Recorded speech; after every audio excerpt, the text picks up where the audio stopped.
Már akkor tudhattam volna, hogy ez lesz. Ezen az úton jöttem, akkor itt fogok kikötni. Nem gondoltam, hogy ez különösebben háromó lesz nekem, egyszerűen csak nem akartam meghalni. A haláltól mindenki fél. Úgy gondolom, ha lenne valaki, vagy valami, amiért érdemes lenne. Szíves örömes megtettem volna. Ha lenne egy nagisa, egy usió. Értük boldogan dobtam volna el mind a fizikai, mind a lelki életemet. Mert meg lettem volna győződve róla, hogy nem volt hiába való. Ilyenek azonban nem léteznek.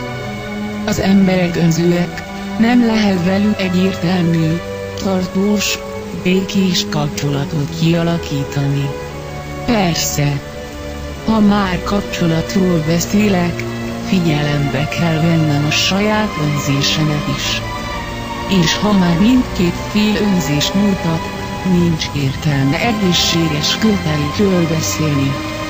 Ez még nem is lenne akkora probléma, hiszen meglennék egyedül is. Ismerem magamat. Ha összeszorítanám a fogam, kínkesedvesen, erőlködve fel tudnék kelni reggelente. El tudnék menni sok kellemetlen ember közé, tenném, amit elvárnak tőlem. De a fejemben akkor is ott leázok velük a legfelső emeleti recsegő padlós klub helyiségben. Hiszen azt várom, arra vágyok, oda akarok eljutni, visszatérni.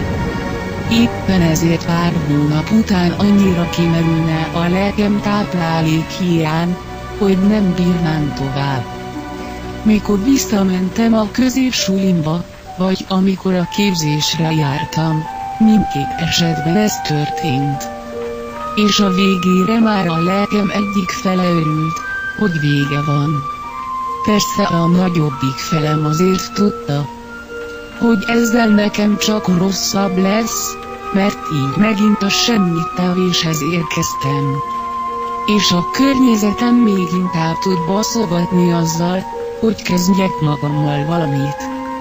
Valószínűleg ez az érzés keringhetett bennem abban a fél évben is. Mikor egyetemista voltam, túlzás lenne azt mondani, hogy jártam. Csak ott felelősségteljesebb hozzáállást, önszorgalmat várnak el az embertől. Vagyis nem bögdösnek vele, ha az ember nem csinál semmit. Így kényszerítő erőhiánya miatt nem tudtam mit kezdeni, és kirúgattam magam.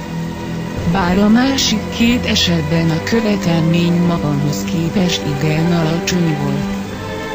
Azokat éppen ezért tudom teljesíteni, mert csak a napi indító erőre volt szükségem. Az egyetemen viszont még ezen felül a tanulásba is kellett ölni munkát. És erre pedig a középiskolai kudarcok után már nem maradt motiváció. Képes lettem volna rá, és emiatt is megvan bennem a bánkódás. Viszont már akkor sem volt miért, ezért is hagytam fel a próbálkozással. Miután már az egyetem második fél évét két értelemben is passzívan töltöttem, világossá vált. Belőlem eredeté lesz, anyám nyakán fogok lógni a semmiben. Időről időre idegeskedve a családom még igen engedékeny cseszegetéseitől. De aztán mindig hűségesen visszatérve a szeretett kis boldog műanyag világomhoz, amely egész életemben az egyetlen igazi boldogságot jelentette számomra. Úgy voltam vele.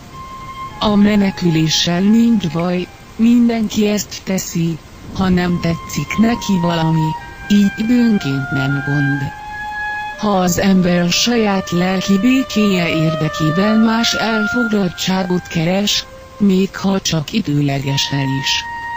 Ahogy az lenni szokott, saját lelki gyengeségem csapdájába esve nem tudtam folytatni ilyenkor.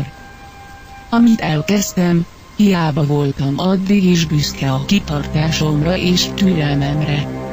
Prokrasztináció és halogatás, ebben forrogtam mindig, ha csak szóba jöttek a kötelességek.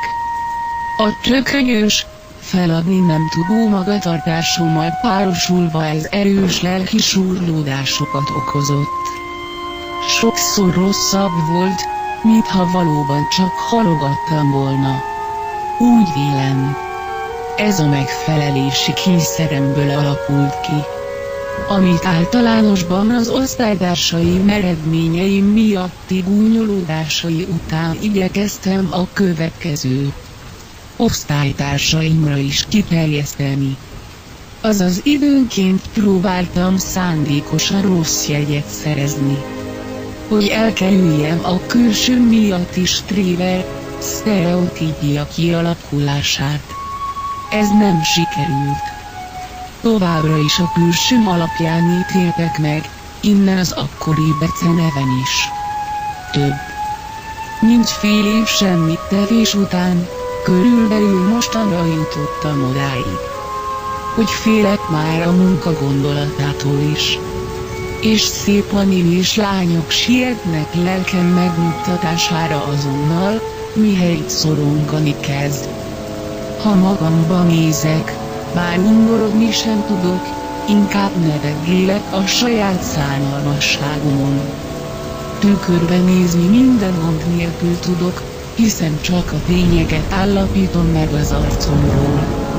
Rég nem érzek szégyent miatta. Igyekszem a lehető legkevesebbet érintkezni emberekkel. Csak akkor és annyit beszélni velük, amikor és amennyit feltétlenül szükséges. Például a késő délután hazaérő anyám napi csacskaságainak meghallgatása.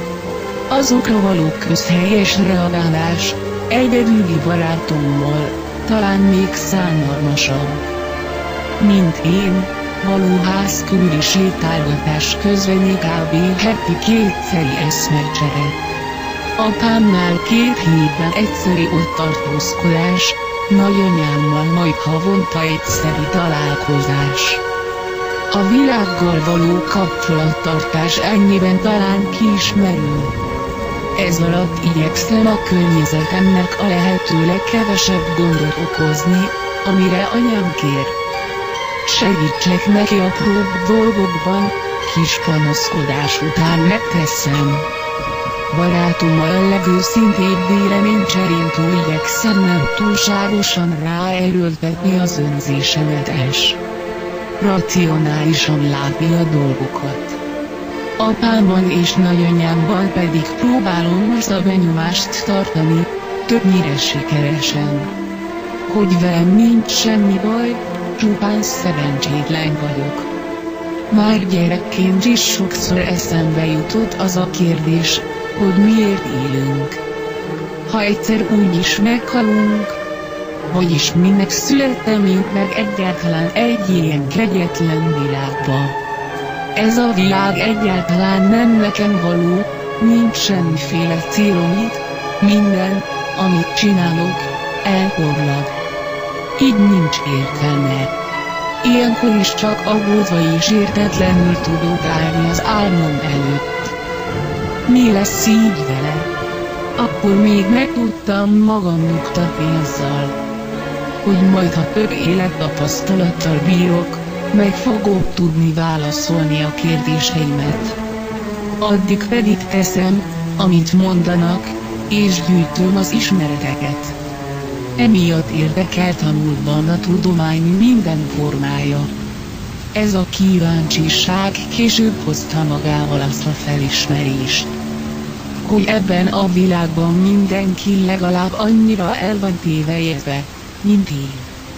Nem tudtam, hogy senkit sem érdekel, és hogy nincsenek válaszok. A nagy élet nagy nehézségeitől mentes.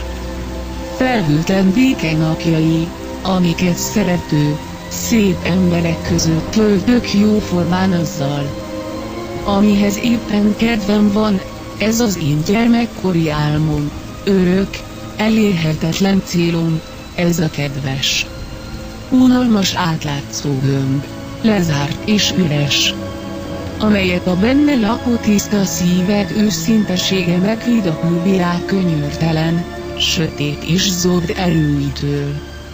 Kristálytisztának megőrizve azt nekem.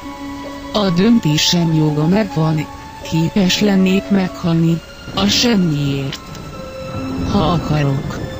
A kérdés viszont megmarad, minek?